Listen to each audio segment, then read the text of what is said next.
if, in terms of Islam, which again is sort of grafted on top of Christianity, and I guess it's part of that whole Judeo-Christian thing, because it goes back to Esau and Jacob and Isaac, and I'm sure you know the story. Was it Ishmael is a cousin of Jacob or whatever it is. But they're related, so to speak, meaning that the Jewish tribe and the Arabic tribe are related in terms of the religion. But the Arabic side, I think, recognizes Jesus as a prophet in terms of their religion. But the rest of it, I don't know enough about it to really comment. Apart from the fact that, again, it's a monotheistic religion, and it's grafted onto both Christianity and Judaism. Although there's an aspect of it that I think that is purely mystical, and I think the Sufis, yes, and this harks back, I think, to the original Kemetic spirituality. Just like we were talking about the Pauline Christianity, if you will, and the Essenes, that also harks back to the original Kemetic spirituality. But I'm not sure that that's not popular within the Islamic culture. I met some of it in Turkey when I was there, just sort of vacationing with a group of people. And I found it very, very, very beautiful. The Sufis are beautiful people. Yeah? Can I jump in, sir? Yeah, please. Yeah. The founder of mystical Islam or Sufism was actually an African. Wow. Yeah, his name was Zu-ul-Nun, and he is said to have been born on the Egypto-Nubian border. Mm. Say the name again. Z-H-U-L''N-U-N,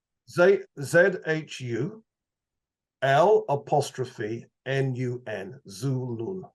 Wow, I've never heard of that before. Beautiful. Thank you. People like Rashidi have this information, and I've checked it, it's real. He is specifically described as light-skinned, so he wasn't he certainly wasn't chocolate. I think African Americans would use the term high yellow specific, because the documents do say that.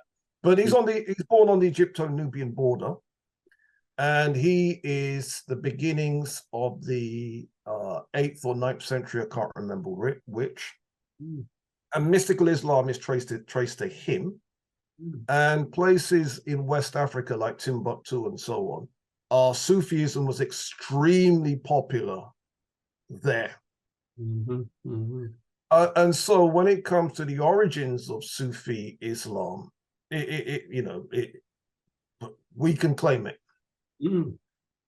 We can claim it. And certainly, as you say, the beauty involved in that religion and so on, it's a big thing. It's a big thing. Yeah, I think Rumi is part of that, isn't he? R-U-M-I is one of the but I don't know which ethnicity he was. No, I don't think he's African, but I mean, he was a Sufi in that sense. He was one of the mystic Islamists, if you will. You can call him that, yes, because there's a lot of writing about him, and these Sufis that I met was about Ibn Arabi and Rumi and so on. Those were their mystical teachings, or their teachers. Ibn Arabi particularly, I think he was more recent than Rumi. Greetings. My name is Robin Walker. I'm also known as the Black History Man. I am perhaps best known for my 2006 book, When We Ruled. Based on this book, I'm launching a new online history course aimed at you, the adults. You could be a parent, you could be a teacher, a mechanic, cleaner, professionals, care workers, security guards, taxi drivers, kitchen workers, entrepreneurs, tech heads, lawyers, all of you. We want people from all over the world to be empowered by our content. We want you to gain mastery over your history and heritage. And you can do this by subscribing to our course. Click on the link to get this powerful, life-changing material. But it's good to know that there's that aspect of Islam, because again, you think so much of the warrior aspect of Islam in terms of its conquest of Egypt in the 7th century, and then all across North Africa and into to Europe, and then, you know, you're coming down to the present time, and you know, all this stuff about jihad and whatnot. It gives you a very negative view of Islam per se. So it's good to know that side of Islam, as well as the side of Christianity that we were also talking about. And some of that aspect needs to be emphasized, you know, in terms of the present day, because I'm sure, you know, you feel the same way. That obviously, you know, there's only one God, whatever name that you choose to call God by, you know, Olodumare or Allah or whatever. We're still just talking about one God, which is the source of all life. You know, God is life and its manifestations. So, you know, all of the religions, what are they saying? They're just people trying to understand themselves in the light of, you know, understanding where they came from. So it should not be divisive, but unfortunately, it's extremely divisive. There should really be one. Can I jump in there, sir? Religion. Yeah, go ahead.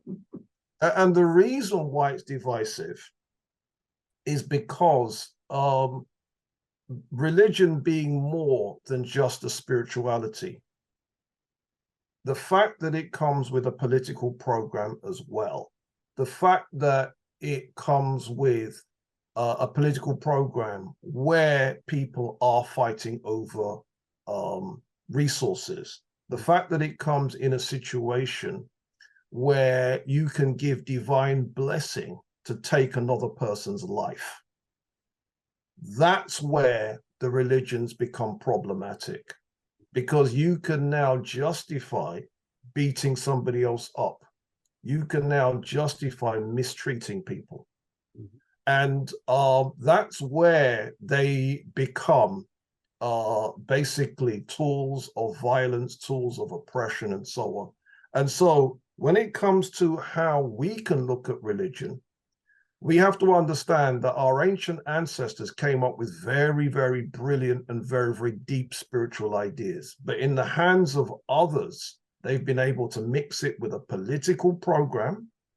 And that political program does mean that they are allowed to do evil and still stay within their religion. And that's a very horrible fact that a lot of us have to get with and have to know, because a lot of us don't want to face that. As a thank you for visiting our website, we are giving you a free copy of our exclusive 100 Black History Facts, which is in fact a taster of our course content. Make sure you leave your email address and we will send it right to you. We hope it inspires you to dig deeper into your history and heritage. You know, for a moment, looking at the trajectory that Western so-called civilization has taken, I think there was a fight, as you know, going through the Middle Ages and coming out on the other side of the Middle Ages, coming out into the 16th and 17th century, when the secular won out over the sacred, meaning, but post-Enlightenment people saw the illogic of so many religious ideas and rituals, meaning that they saw that the earth wasn't flat, you know, and the earth wasn't the center of the universe, it revolved around the sun. The scientists were proving these things to the religious and to the man in the street, you know, so to speak. So religion in that sense lost its perch.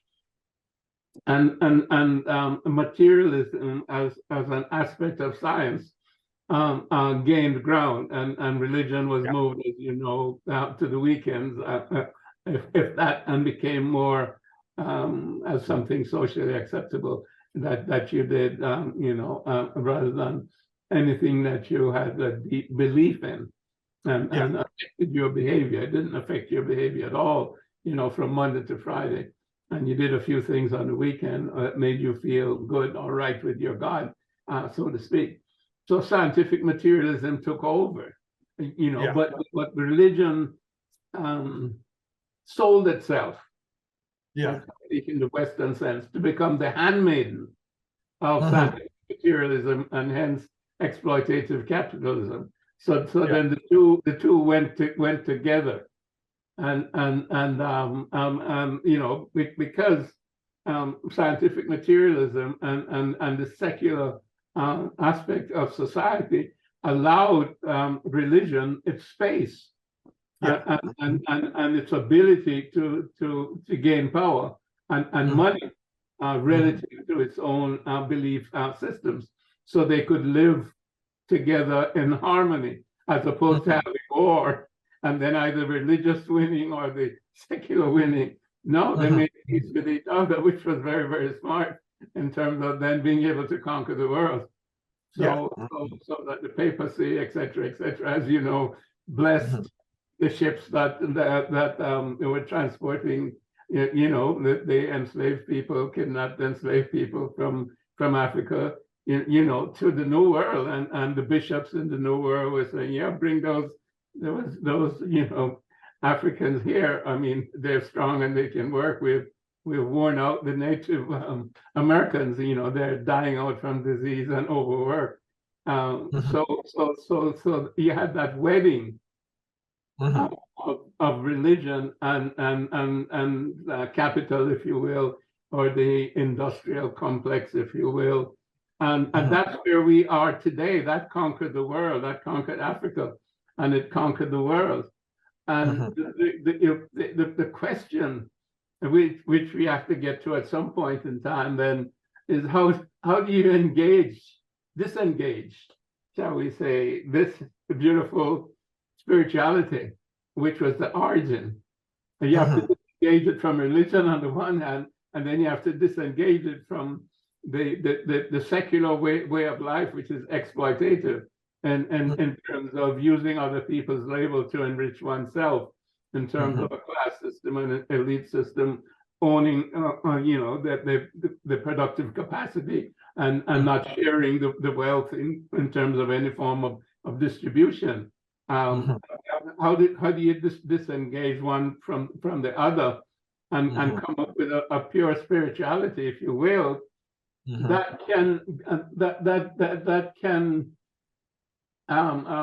manifest itself in a better way of life, meaning a way of life where we can see each other not as enemies or as competition, but as brothers and sisters, and create a society where wealth is shared, and there's care, for each other. For want of a whole lot of words, loving kindness and compassion in terms of a society then that shall we say, promotes the human being in terms of their full potential. This is a huge work that needs to be done, because this is the only way that Africa, I think, can be salvaged. Because now, I don't know that I have accurate numbers per se, but I would say most of Africa, in terms of religion, worships one of the either Christianity or Islam. I don't think there's that much Judaism per se, but there is some of that as well, or Hebrewism, if you will. Probably more than 80% of the population. Although at the same time, many of them also still have traditional religions in terms of their day-to-day experiences, and many graft one with the other, because we've certainly seen that in the diaspora, that the original religions of Africa have been grafted onto Christianity, shall we say, and have transformed Christianity into an African type of Christianity. So a lot of work has to be done in that area for Africans to reclaim an identity, which the identity was theirs to begin with. Absolutely. And you're right, certainly we need to have that discussion. And another area I think we need to get into is the specifics of the history of Judaism in Africa, specifically, if you wanted to go there. Christianity in Africa. I'm not talking about religions brought, the time periods where it was brought in by colonizers. I'm talking about indigenous contributions to it, and with Islam too, indigenous contributions to it, because it's not all a history of aliens coming in with weapons and slavery. There's other stories that need to be told as well, because there is an idea that many people have that the monotheistic religions are white man's religions or Arab man religions or Semitic people's religions. And while these people have a hand in it, so did we. And that needs to be recognized as well. I think that's important. And I think, along with that, we have to look at religion in Africa. And by that, I mean the traditional religions, as well as what you're saying, these modifications of religions that may have originated outside or originated inside, were transformed outside and then came back inside. I think all of those intricacies need to be known, because we have to look at religion, with the same way in which the scientist uses a microscope or a telescope. We have to be scientists of religion, because really what it's all about is being scientists about our own humanity, especially the side of our humanity that's not manifested physically, what is the source of a physical manifestation, which is spiritual. And as African people, we've always known that we're spiritual as well as physical. We're spiritual people having a physical experience in terms of birth, etc. So we have to look at our religions and from that perspective to really understand what has happened over time, because much of what we know and we talk about historically is secular history, but I think now we need to get into, shall we say, religious history and see how an original spirituality was transformed, both in terms of the monotheistic religions as well as in terms of its propagation across the continent of Africa. So I look forward to those discussions coming up. So once again, thanks, Robin. It's been fun, and always a learning experience for me. So continue with the good work.